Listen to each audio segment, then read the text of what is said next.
Qué gusto es estar con ustedes siempre, de verdad. Son familia, es una segunda casa y mi esposa les manda muchos saludos. Podemos poner la imagen. Ella no pudo acompañarme esta vez porque está en la casa cuidando de nuestros hijos que ya están en kinder. Entonces ya eso nos movió la vida, el estilo de vida. Ella se queda en casa con los niños. Pero no solo eso, sino que ella está predicando hoy, en este momento está predicando en la iglesia, en Iglesia Vida Delicias. Estaba haciendo la cuenta que es una hora más tarde. Entonces en este momento está predicando allá en Delicias. ¿No tienen por ahí la foto?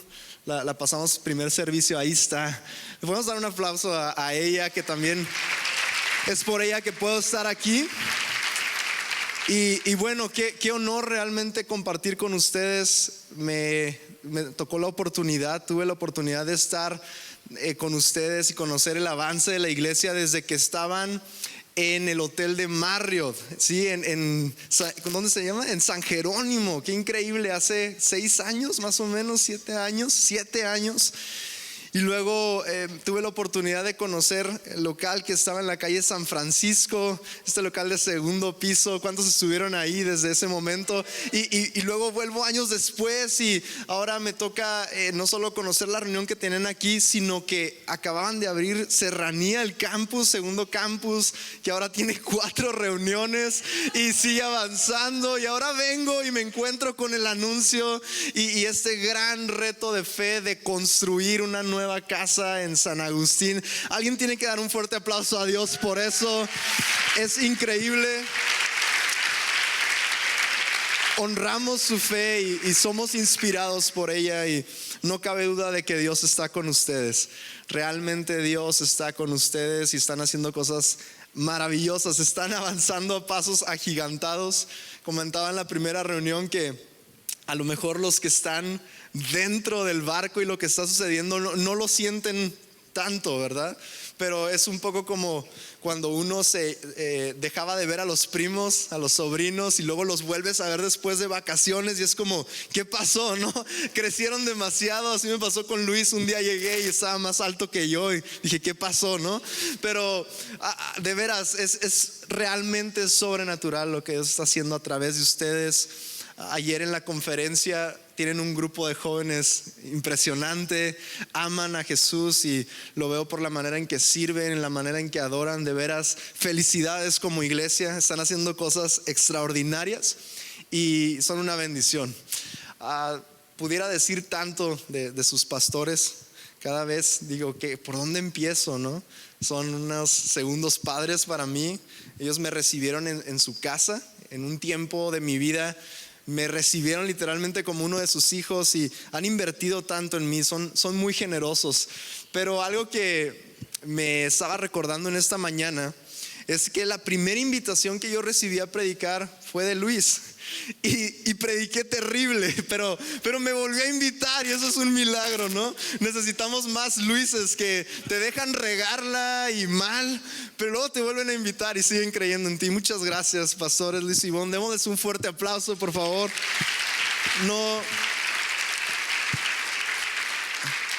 A veces olvidamos lo que tenemos en casa y realmente son privilegiados, les amamos mucho.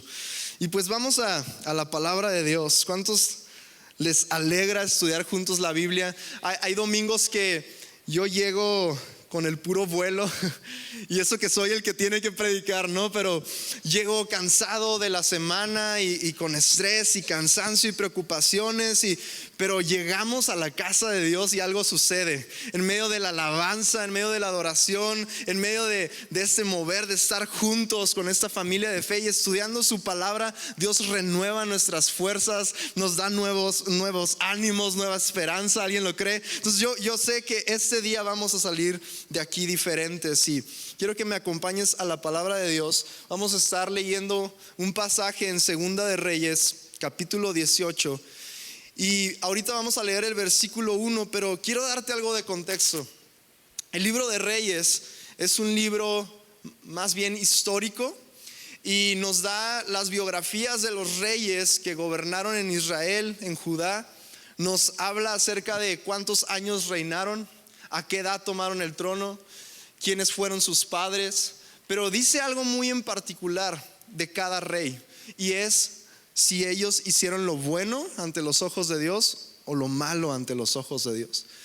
Y yo veo que la Biblia nos deja ambos ejemplos, porque los dos ejemplos son para nuestra vida. La Biblia dice que todo fue escrito para ejemplo nuestro, y tanto los que hicieron cosas buenas como los que hicieron cosas malas, sus historias están ahí para que tú y yo podamos aprender de ellas. Y quiero hablar de un hombre en especial, y es acerca del rey Ezequías. Ahora sí, acompáñame a 2 de Reyes 18, versículo 1. Dice así: Ezequías, hijo de Acaz, comenzó a gobernar Judá durante el 3er año del reinado de Oseas en Israel. Mientras Oseas era rey en Israel, Ezequías era rey en Judá. Estaba dividido el reino en ese entonces. Versículo 2 dice: tenía 25 años cuando subió al trono y reinó en Jerusalén 29 años. Su madre se llamaba Abías, hija de Zacarías. Todo esto es importante. Versículo 3: Ezequías hizo lo que era agradable a los ojos del Señor, igual que su antepasado David. Wow. Él quitó los santuarios paganos, destrozó las columnas sagradas y derribó los postes dedicados a la diosa Acera. Hizo pedazos la serpiente de bronce que Moisés había hecho, porque la gente de Israel seguía ofreciéndole sacrificios. La serpiente de bronce se llamaba Neustán. Ahorita vamos a estudiar juntos todo el pasaje. Versículo 5, con ese termino. Ezequías confiaba en el Señor, Dios de Israel. No hubo nadie como él entre todos los reyes de Judá, ni antes ni después de él. Acompáñame a orar rápido. Padre, te damos gracias por la oportunidad de leer juntos tu palabra, Señor. Cada domingo es una bendición, y te pedimos que este día no sea la excepción, Dios. Que tú nos hables a través de tu palabra, que es viva, que es poderosa. Señor, sintoniza nuestro corazón y nuestros oídos a lo que tú quieres hablar en esta tarde, Señor. En tu nombre oramos, Jesús. Amén. Amén. Sabes, hay una frase que me atrapó de lo que acabamos de leer, y es el último versículo donde la escritura nos dice que este hombre no solo fue un buen rey, sino que fue el mejor. Dice: no hubo alguien como él, ni antes ni después de él. Y cuando yo leí eso me cautivó, y quise prestar aún mayor atención a la historia de este personaje, porque siendo sinceros, por lo general buscamos aprender de los mejores, ¿no? Queremos que nuestros hijos vayan a las mejores escuelas. Si queremos aprender a hacer algo, queremos aprender de los mejores.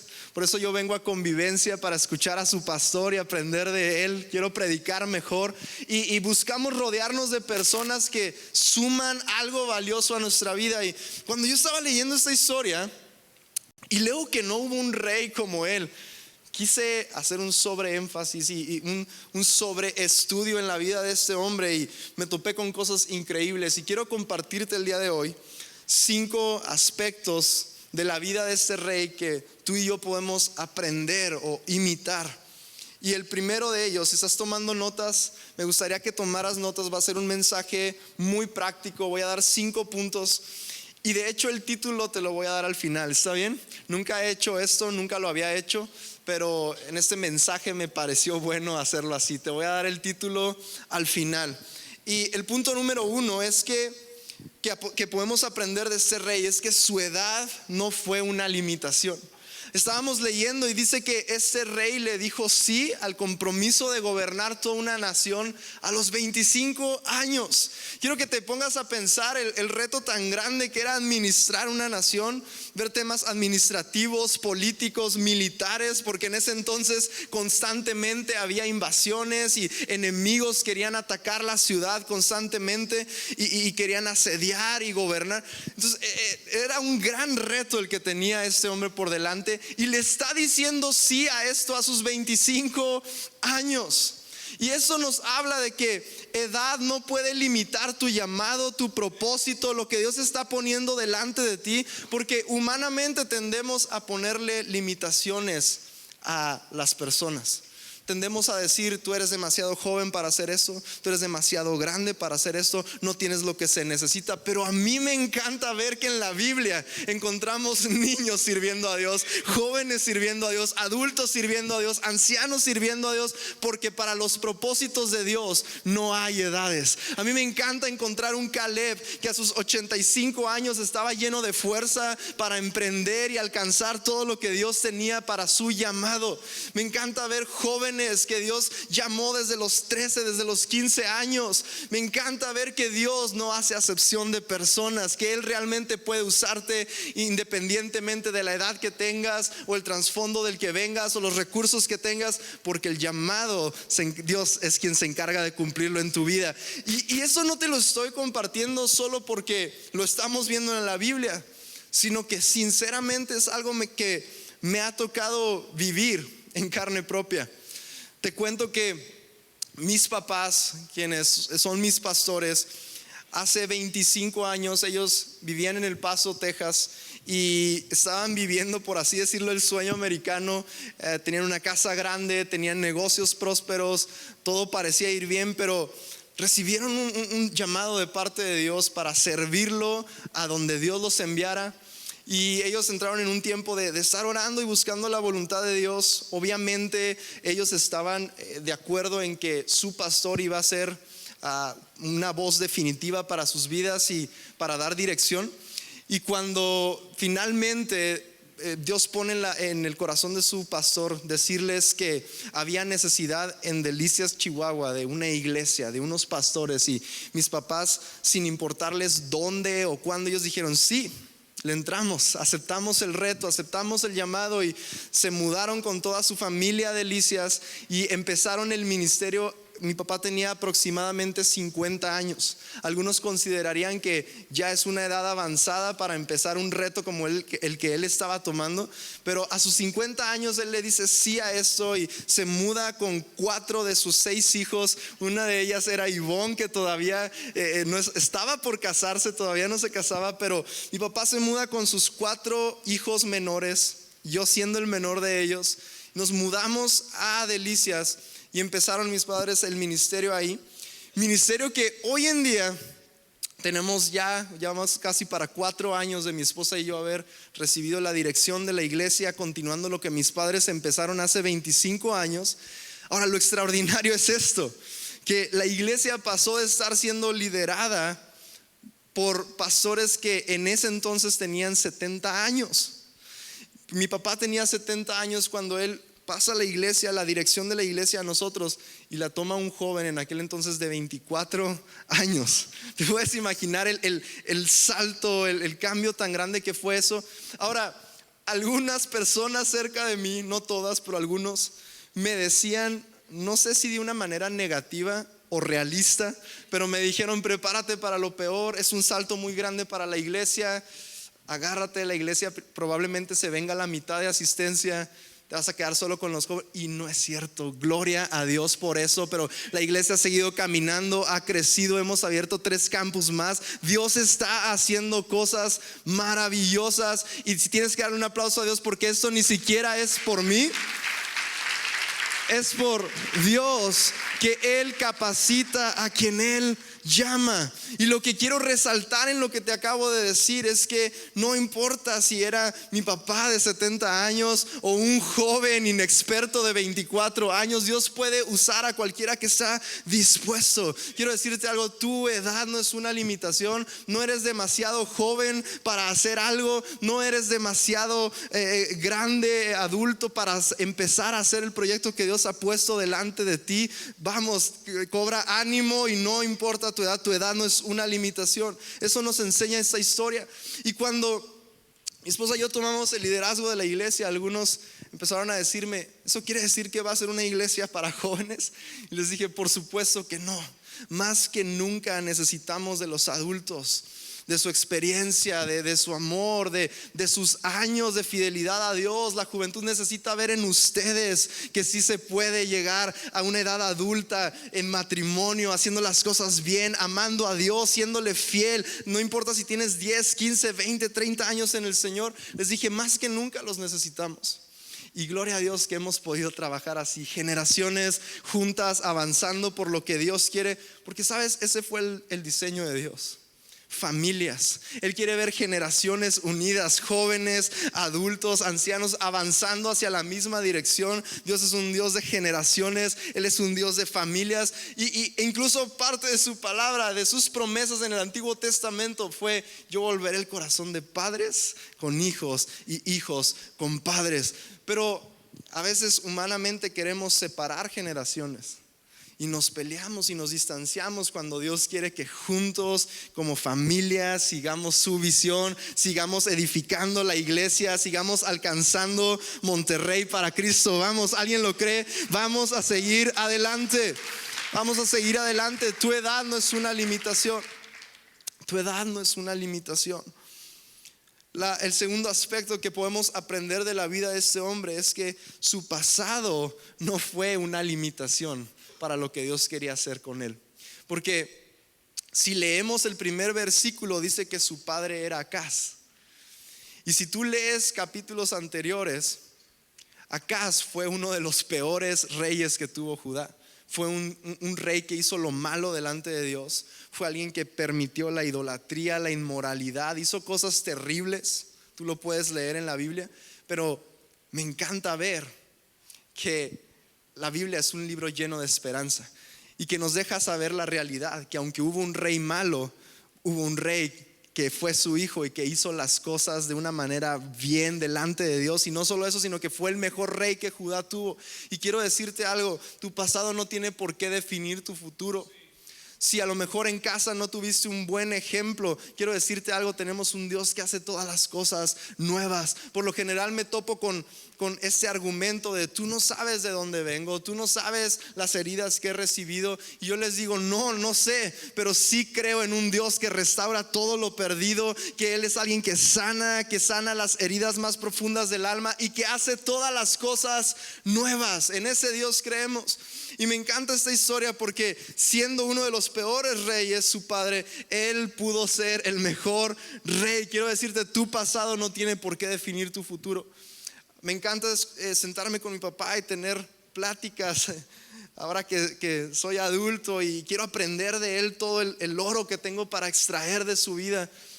Y de pronto tenemos charlas profundas y él me cuenta cómo su hogar fue un hogar muy disfuncional y su papá fue muy duro con él, pero él no lo usa como una excusa para ser un mal padre. Él la usa como una historia de restauración para decir: aunque mi padre fue esto, yo no lo fui porque conocí a Cristo Jesús. Él cambió mi vida, Él cambió mi destino. Yo vi en Él lo que yo no quería hacer y yo pude hacer alguien diferente. Y le doy gloria a Dios por eso, porque mi padre no es perfecto, pero sí es un ejemplo de vida para mí como padre, como esposo, como pastor. Acaban de cumplir 50 años de casados ¿cuánto hace? Tienen ya 52, 51 años de casados. Increíble. Es un ejemplo para mí. Pero sabes, es muy evidente. Y él me lo dice. Dice: mi padre fue divorciado, mi abuelo fue divorciado, todos batallaron con el alcoholismo. Yo creía que ese era mi destino, pero cuando llegué a Cristo todo cambió. Y dice: y justo mis hermanos que no decidieron seguir a Jesús y entregar su vida de corazón, muchos de ellos siguen en el alcoholismo, unos de ellos ya no están, aunque mi papá es el mayor y tiene hermanos menores, unos de ellos ya partieron. Y dice: realmente es muy evidente cómo aquellos que entregamos nuestra vida a Cristo, Dios nos libró de esos patrones, de esas ataduras, llámale como quieras, pero Dios nos sacó de aquello que estábamos destinados a hacer y nos dio un nuevo propósito, una nueva vida, un nuevo destino. Y ahora podemos pasar eso a nuestros hijos. Qué increíble que podamos definir nuestro futuro no por el pasado que recibimos, sino por la identidad que recibimos de Cristo Jesús. Él no dejó que su pasado definiera su futuro. Punto número 3: cambió la cultura de una nación. Y esto es impresionante porque cuando leemos el pasaje y dice que él derribó las estatuas que estaban dedicadas a otros dioses, los templos paganos, lo podemos ver quizá como un acto de celo, de radicalismo, de un celo por Dios. Y sí, era todo eso, pero era más que eso. Él no solo estaba volviendo el pueblo a una verdadera adoración al Dios vivo, él estaba confrontando un asunto de la cultura, porque el tener templos y estatuas paganas por todo el pueblo había hecho que toda la gente cayera en una comodidad donde ya nadie iba al santuario, al templo donde Dios le había mandado al pueblo a adorar. Dios les había dicho que en ese templo adorarían, y el pueblo ahora había construido un montón de estatuas donde ya no tenían que ir al templo, y ahora salían de sus casas y solo buscaban la estatua más cerca, y ahí podían ofrecer sacrificios y una falsa adoración llena de comodidad. Y sabes, eso no está muy lejos de la realidad. Hoy en día muchos batallan con ir a la iglesia. Muchos de nosotros es un sobreesfuerzo tener que ir a la iglesia, y muchas veces tenemos a la puerta la tentación de no congregarnos. ¿Para qué ir a la iglesia? Podemos ver una predicación en YouTube y no hay nada de malo en eso, es una herramienta, pero nunca va a cambiar lo que significa reunirnos, ser la iglesia, ser el cuerpo de Cristo, ser una familia de fe donde nos inspiramos unos a otros, donde compartimos nuestra fe, donde experimentamos juntos una atmósfera de fe, donde creemos y escuchamos la palabra de Dios. Nunca se va a comparar.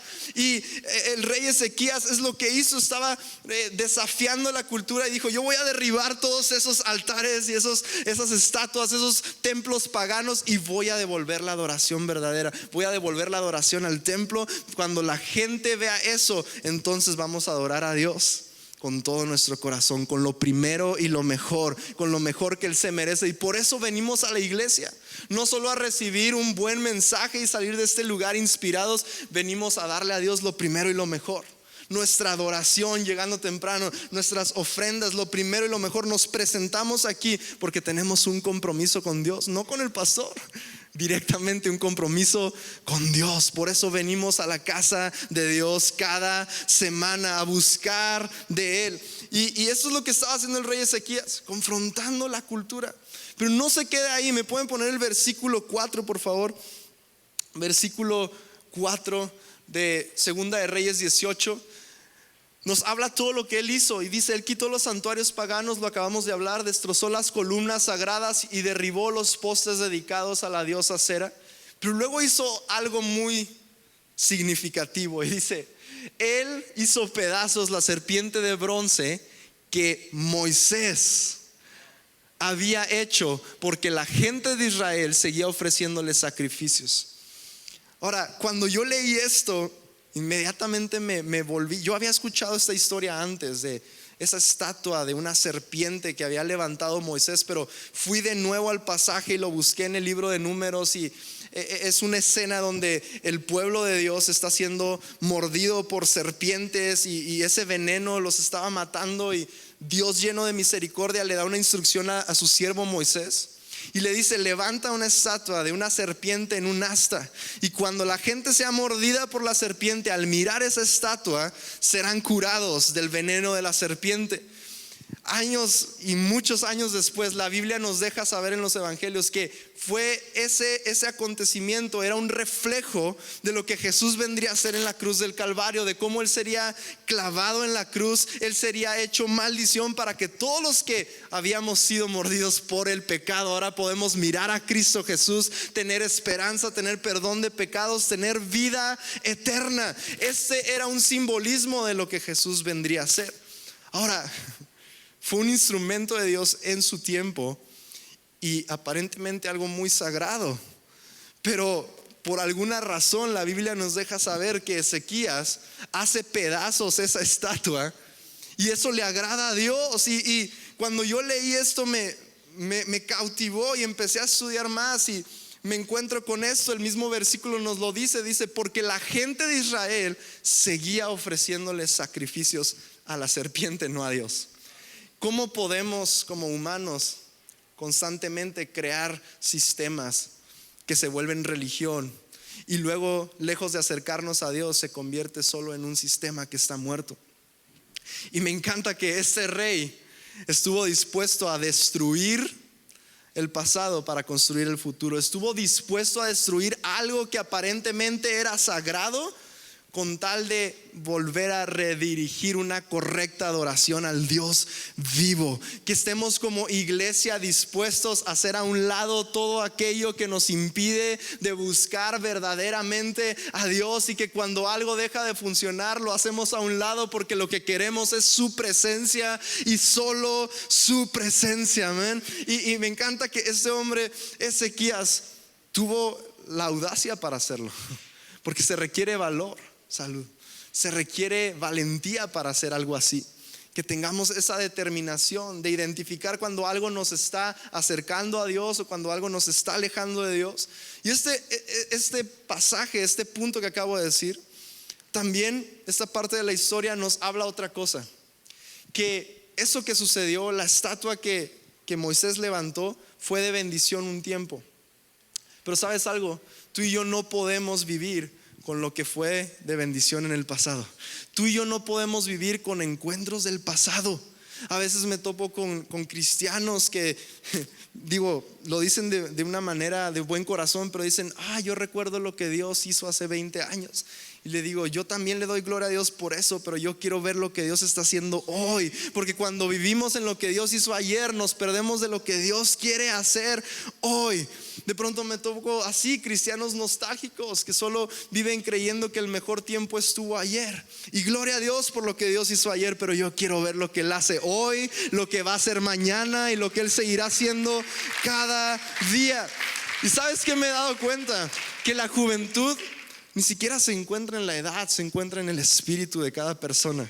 A mí me encanta llegar a la iglesia y conozco ancianos que respeto y amo tanto y admiro, porque son mayores en edad, pero tienen un corazón fresco, dispuesto, anhelante de la presencia de Dios, de lo que Él quiere hacer hoy. Independientemente de cómo Dios está visitando a su iglesia, ellos quieren ver a Dios obrar hoy. Y conozco jóvenes que tienen un corazón religioso y dicen, no, es que ya no me gusta esto y que ya no me gusta el otro, y se están perdiendo de todo lo que Dios está haciendo en la iglesia por estar mirando lo que no les gusta, cuando la iglesia no es para ellos, sino es lo que Dios quiere hacer en medio de este tiempo. Yo les digo a la iglesia, no se pierdan.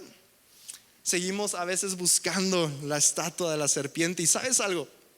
Dice que la serpiente de bronce se llamaba Neustani. Yo busqué qué significa esta palabra en el original, y literalmente significa esa cosa de bronce. Lo que quiere decir que con los años, porque habían pasado cientos de años, con el tiempo esa estatua había incluso perdido su forma original. Los que iban a buscarla ya ni siquiera tenía forma de serpiente. Ya las nuevas generaciones ni siquiera sabían por qué iban a esa serpiente. Habían olvidado el significado, había perdido su forma original, ya no tenía sentido. Y me pregunto cuántas veces estamos queriendo buscar a Dios a través de los caminos equivocados. Busquemos a Dios por quien Él es, y busquemos la presencia de Dios incansablemente. Hagamos a un lado todo lo que tú tienes que hacer a un lado para encontrarte con la presencia de Dios. Punto número 4, Él destruyó el pasado para construir el futuro. El punto número 5 es que Él siempre confiaba en Dios. Tienes grandes retos por delante, tienes problemas en la vida, yo también. Tenemos situaciones que nos superan definitivamente. En la mañana les compartía y les decía que cada reto al que le he dicho sí a Dios, nunca he tenido lo que se necesita, nunca he estado capacitado, pero si algo hemos hecho, hemos confiado en Dios. Recuerdo cuando mis papás hablaron con nosotros y nos dijeron de esta decisión, que Dios les había hablado de que la iglesia pasaría a ser dirigida por nosotros, y no te voy a mentir, te puedo ser honesto, esa noche no dormí, porque primero dije que sí y luego me cayó el peso de lo que acababa de decir, y como por 3 noches no pude dormir bien por miedo, porque pensaba en el y si esto, y si lo otro, y si no tengo lo que se necesita, y cómo le voy a hacer con esto, y cómo le voy a hacer con... Y a veces tenemos tantas dudas, tantos temores, tantas inseguridades, pero quiero decirte algo: en todas y cada una de ellas confía en el Señor. Versículo 5 dice así: Ezequías confiaba en el Señor, Dios de Israel.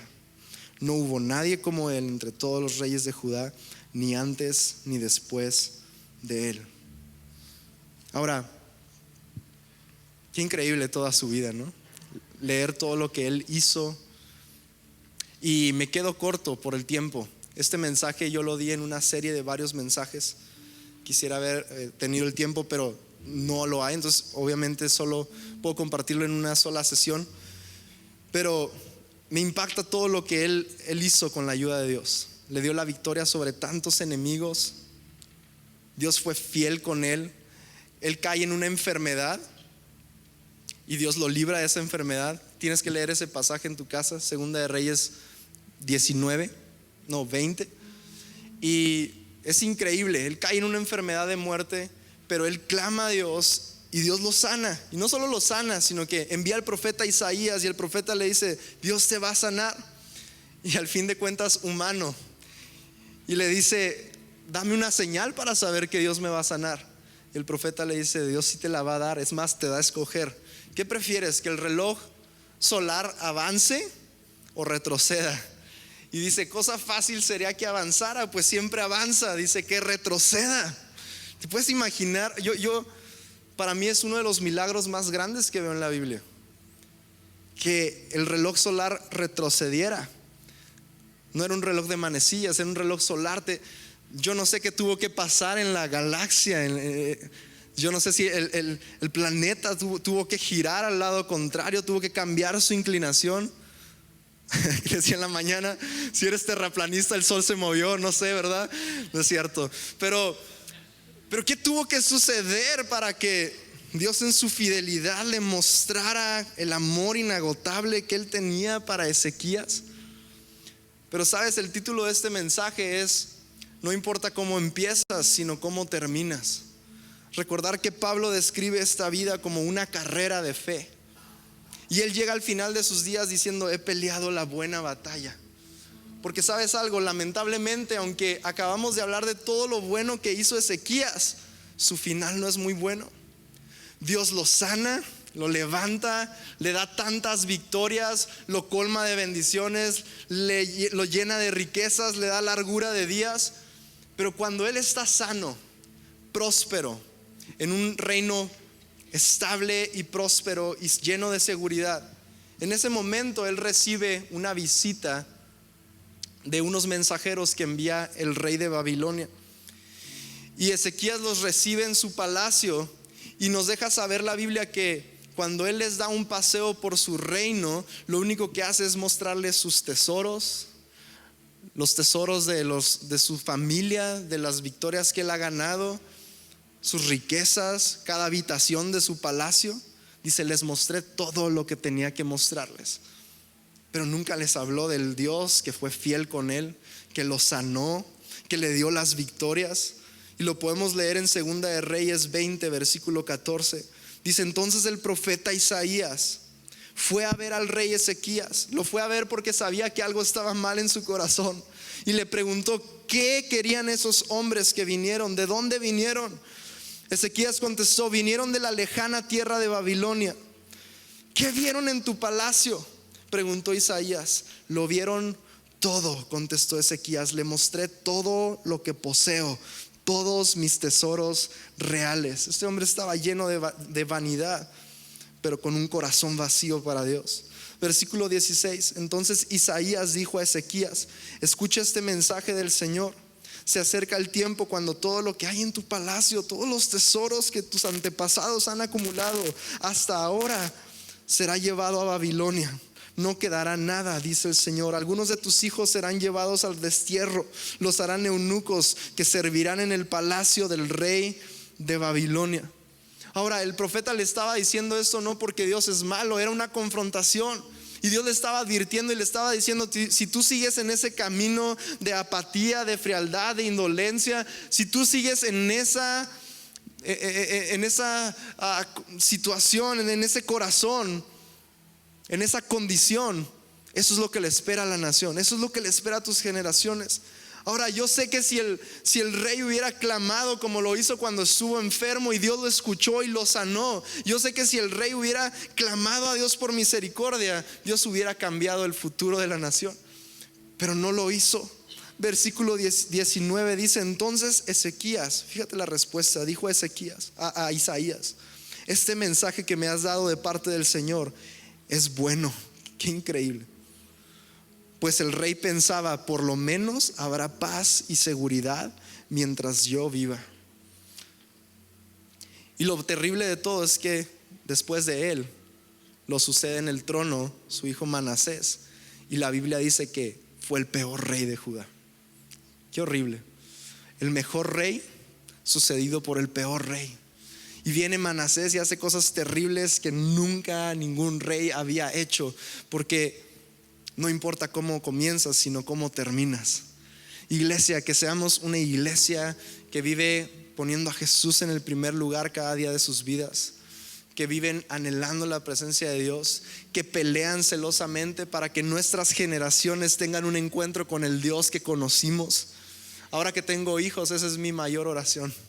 Señor, que ellos te conozcan como yo te conocí, que ellos tengan un encuentro contigo como yo lo tuve contigo, como tú me encontraste a mí, que ellos te puedan encontrar a ti. Vamos, iglesia, no importa cómo comienzas, sino cómo terminas. ¿Por qué no te pones de pie? Y quiero orar juntos, y que sea una oración que nace del corazón de Jesús. Queremos terminar la carrera. Cada día de nuestra vida queremos pelear la buena batalla. Señor, no queremos tener una vida llena de victorias, pero que al final perdimos el rumbo. Señor, muéstranos tus sendas y andaremos en ellas. Señor, queremos caminar cada día apasionados por ti, sin perder, como Pablo le decía a Timoteo, el fuego que Dios ha puesto en cada uno de nosotros. Padre, aviva tu iglesia, y que cada día, Señor, tú seas lo más importante en nuestra vida.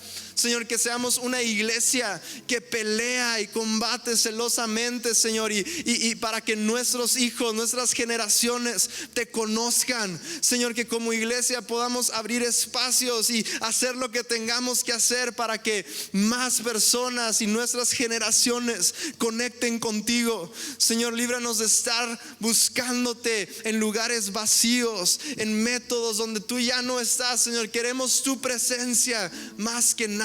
Señor, en esta vida tú eres lo más importante. Tú eres lo más importante en nuestras vidas. Y si tú no estás, nada tiene sentido, Señor.